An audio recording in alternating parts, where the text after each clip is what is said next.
भारत धर्म से चलेगा या फिर चलेगा संविधान से? इस वक्त का सबसे जरूरी सवाल। देश में आए दिन होने वाले दंगे, सांप्रदायिक माहौल को भड़काने के लिए होने वाली बयानबाजी और सोशल मीडिया पर लगातार वीडियोस वायरल, ये तमाम चीजें बताती है कि देश के अंदर मनुवादी जातिवादी सोच रखने वाले लोग इस तरीके से अब सांप्रदायिक माहौल को निर्माण करने के लिए तमाम तरीके की आए दिन चीजें करते हुए नजर आ रहे हैं, जिसके कारण भाईचारा खत्म हो और देश के तमाम अहम मुद्दों से दरकिनार देश की जनता को किया जाए। और इसी मुताबिक सोशल मीडिया पर एक वीडियो सबसे ज्यादा वायरल है। बता दें कि वीडियो उत्तर प्रदेश के प्रयागराज से है, जहां पर दरगाह पर तमाम हिंदू संगठनों के जरिए चढ़कर नारेबाजी की गई है और भगवा झंडे को लहराया गया है। अब इस पूरे सोशल मीडिया पर वायरल वीडियो को लेकर लगातार जो लोगों की प्रतिक्रिया है और आखिर इस तरीके की चीजें आए दिन क्यों किए जा रही है, इन तमाम चीजों के पीछे की वास्तविकता क्या है, वो आपके साथ रूबरू करेंगे। साथियों, मैं हूं पराग महेंद्र, आप देख रहे हैं नेशनल चौपाल। जब से सोशल मीडिया पर प्रयागराज का ये वीडियो वायरल है, जहां पर दरगाह पर तमाम हिंदू संगठन के लोग चढ़कर जिस तरीके से नारेबाजी कर रहे हैं, आपने हाल ही में नागपुर की हिंसा को देखा है, दो पक्षों के बीच कैसे झड़प हुई, जिसका नतीजा ये देखने को मिला कि बड़े पैमाने पर निजी संपत्तियों को क्षति पहुंचाई गई, यहां तक कि पुलिस प्रशासन को भी काफी ज्यादा नुकसान हुआ।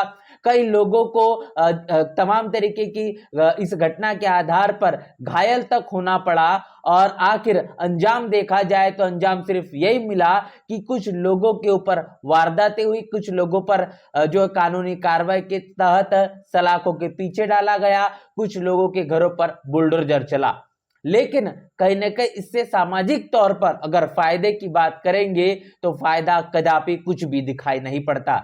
लेकिन आखिर इन तमाम तरीके की चीजों का अंजाम दिया क्यों जाता है? इस देश के अंदर जब बात करेंगे बेरोजगारी की, महंगाई की, स्वास्थ्य की, सुरक्षा की, इन तमाम मुद्दों को लेकर इस देश की सरकार ने काम करना सबसे ज्यादा आवश्यक है। लेकिन तमाम इन मुद्दों पर काम करने के बाद यहां पर देश की जनता सवाल करना शुरू करती है, क्योंकि शिक्षा एक ऐसा सबसे महत्वपूर्ण हथियार है जिसके कारण लोग सवाल को करना शुरू करते हैं और सवाल सीधा करते हैं सरकार से। और जब सरकार से सवाल किया जाता है तो सत्ता की गद्दी हिलना शुरू हो जाती है और उसके कारण इन सवालों से देश की तमाम सरकारें डरती है और वो नहीं चाहते कि इस देश की जनता सवाल करने के लिए किसी भी तरीके से अपनी कोई मानसिकता बना पाए। और इसीलिए इन तमाम सांप्रदायिक माहौल को भड़काकर इसमें उलझाए रखना ये मनुवादी जातिवादी एक बड़ी जबरदस्त साजिश है। लेकिन बहुजन समाज का इस साजिश में लगातार फंस रहा है। इस सवाल का आप जवाब ढूंढने जाएंगे, इस सवाल का जवाब आपको मिलेगा बिल्कुल सही बात है, आप बिल्कुल सही समझ रहे हैं। बहुजन समाज के तमाम लोगों को इन ऐसे दंगों में जानबूझकर अनेकों तरीके से उनके मन मस्तिष्क को तैयार कर भेजा जाता है और इन लोगों के जरिए इन तमाम दंगों में लोगों को भेजा जाता है। वो तमाम लोग अपने बच्चों को, अपने तमाम संतानों को बड़ी बड़ी विश्वविद्यालयों में शिक्षा ग्रहण करने के लिए विदेश भेज रहे हैं। लेकिन जब बात ऐसे दंगों में शिरकत करने की आती है तो सबसे अहम रूप पर सामने निकल कर आते हैं दलित, आदिवासी और पिछड़े। इस मसले पर लोगों की लगातार प्रतिक्रियाएं जारी है। वो तमाम प्रतिक्रियाओं से भी आपको रूबरू करवाएंगे कि आखिर सोशल मीडिया पर इस वायरल वीडियो को लेकर लोगों का क्या कुछ कहना है। सवाल यहां तक ग्रोक से भी पूछा गया है, ग्रोक ने क्या कुछ कहा है, क्या सवाल पर ग्रोक ने जवाब दिया है, इस वीडियो को लेकर इस एआई टूल ग्रोक के जरिए क्या कुछ कहा गया है, वो भी आपके साथ रूबरू करते हैं।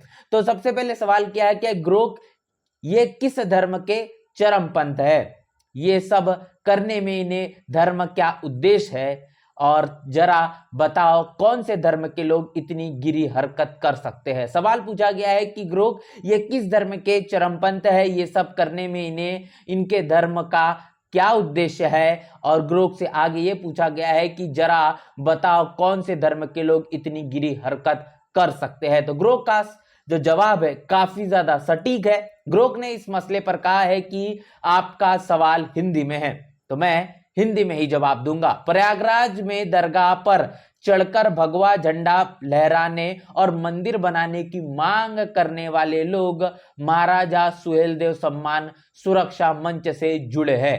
जो एक हिंदू संगठन है, यह घटना धार्मिक स्थलों को लेकर संवेदनशीलता को दर्शाती है। कुछ इसे उकसावे की कार्रवाई मानते हैं, तो कुछ इसे सांस्कृतिक अभिव्यक्ति। यह कहना मुश्किल है कि कौन सा धर्म ऐसी हरकत कर सकता है, क्योंकि यह व्यक्तिगत नजरिए पर निर्भर करता है। भारत में ऐसे विवाद धार्मिक सहिष्णुता पर सवाल उठाते हैं। तो ये बात जिस तरीके से ग्रोक के माध्यम से कही गई है, साफ तौर यहाँ कहा गया है कि जो भगवा झंडा फहराने वाले जो लोग हैं वो तमाम हिंदू संगठन के लोग हैं, जिनके माध्यम से इस तरीके की घटना को अंजाम देकर खास तौर पर उकसाने की कार्रवाई को माना जा सकता है। और इसके साथ साथ इस मसले को लेकर आगे ये भी कहना है कि भारत में इस तरीके की जो वारदातें देखने को मिलती है ये विवादात्मक है, धार्मिक सहिष्णुता पर सवाल उठाने वाली है। तो आप समझ पा रहे हैं कि देश में इस तरीके की घटनाओं को करना ये एक सोची समझी साजिश है, और साजिश के में सबसे ज्यादा इस देश का बहुजन समाज फंसता हुआ दिखाई देता है। इसके साथ साथ और एक सवाल यहाँ पर और एक प्रतिक्रिया है, जो प्रतिक्रिया है, कोई मुस्लिम ऐसा करते तो अब तक सलाखों के पीछे होते, अब न्याय कानून या घास चरने चला जाता है। तो यहाँ पर जिस तरीके से न्यायिक व्यवस्था जो कहने की दोहरी मानसिकता वाली नजर आती है, जो साफ तौर पर जिस तरीके से पारदर्शिता के अनुसार होनी चाहिए वैसी बिल्कुल भी नहीं दिखाई देती, और उसी न्यायिक व्यवस्था पर सवाल उठाया गया है कि अगर इसी जगह पर इन तमाम हिंदू संगठनों के लोगों के अलावा यहाँ पर इस दरगाह पर और किसी धर्म के लोग, खासतौर पर अगर किसी हिंदू मंदिर पर मुस्लिम तबके के जरिए लोगों के माध्यम से अगर झंडा फहराया जाता तो निश्चित रूप से उन तमाम जगहों पर अब तक वो तमाम लोग सलाखों के पीछे होते और न्याय कानून क्या घास चरने चला जाता। तो यहाँ पर जो दोहरी मानसिकता है उसको भी लेकर लगातार लोगों की प्रतिक्रिया है। इसके साथ साथ आगे ये कहा गया है अगली प्रतिक्रिया में, इस प्रकार की आजादी किसी को भी नहीं होनी चाहिए। ऐसा करने से देश का माहौल खराब होता है और सभी धर्मों का सम्मान किया जाना बहुत जरूरी है। यदि यह वीडियो सही है तो इन लोगों को भी सबक सिखाया जाए, बहुत जरूरी बात है। तो यहाँ पर कहा गया है कि इस तरीके की चीजें सिर्फ और सिर्फ दो समुदाय के बीच नफरत को, घृणा को पैदा करती है, जिसके कारण भाईचारा खत्म होता है। इस तरीके की चीजों के कारण देश का माहौल खराब होता है। सभी धर्मों का मान सम्मान करना हमें भारत का संविधान सिखाता है। जो भारत का संविधान इस बात की आजादी देता है कि आप जो भी धर्म चाहे उसे अपना सकते हैं, उसे ग्रहण कर सकते हैं और उस मुताबिक अपने जीवन को जी सकते हैं। भारत के संविधान के जो फंडामेंटल राइट्स है, मौलिक अधिकार में तमाम चीजें आपको आसानी से देखने को मिलेगी, और इसी मसले को लेकर लगातार लोगों की प्रतिक्रिया है। आगे प्रतिक्रियाओं के आधार पर अगली प्रतिक्रिया आपके साथ रूबरू करेंगे कि भारत सरकार और प्रदेश सरकार की भाजपा को इन आतंकी संगठनों पर NSA लगाना चाहिए और उसमें शामिल लोगों पर कड़ी से कड़ी कार्रवाई करनी चाहिए। यह देश बाबा साहब अम्बेडकर जी के संविधान से चलेगा, न कि दंगाइयों और आतंकी विचारधारा वालों के अनुसार। साफ तौर पर कहा गया है कि देश में भारत का संविधान है, पूरे दुनिया में भारत को भारत के संविधान से जाना पहचाना जाता है। इतने ताकतवर संविधान होने के बावजूद धार्मिकता के आधार पर इस तरीके से दंगाई और सांप्रदायिक माहौल को भड़काने वाली जो चीजें निकल कर आ रही है, निश्चित रूप से देश के माहौल को खराब करने वाली है।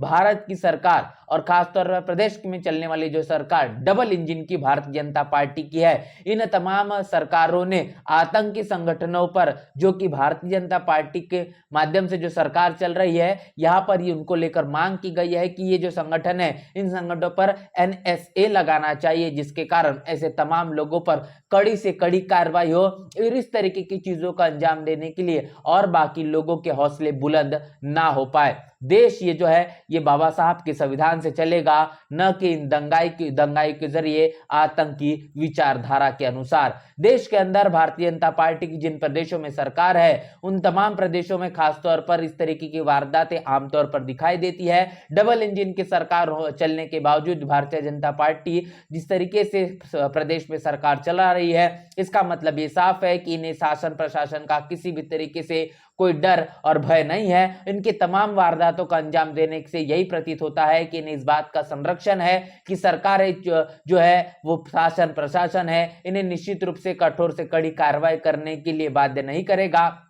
इन्हें आसानी से जेल के सलाखों के पीछे नहीं डाला जा सकता और शासन प्रशासन का इन्हें बड़े ही मजबूती से संरक्षण प्रदान है। तो अब इस तरीके का जो सोशल मीडिया पर वायरल वीडियो जो देखा आपने, उस वीडियो को लेकर तमाम इन लोगों के माध्यम से दरगाह पर चढ़कर जो आपत्तिजनक या जो भी नारे लगाए गए हैं, इन नारों को लेकर क्या इन पर कड़ी कार्रवाई होगी, सलाखों के पीछे इन्हें डाला जाएगा या फिर इन्हें इस मसले को लेकर किस तरीके से इन्हें आगे कार्रवाई के तौर पर देखने इनको दिखाई ये देंगे, ये तमाम मसले को लेकर आपकी क्या राय प्रतिक्रिया है लिखकर हमें कमेंट बॉक्स में जरूर बताएं। बने रहे नेशनल चौपाल के साथ, मिलते हैं वीडियो में, तब तक के लिए जय भीम जय भारत।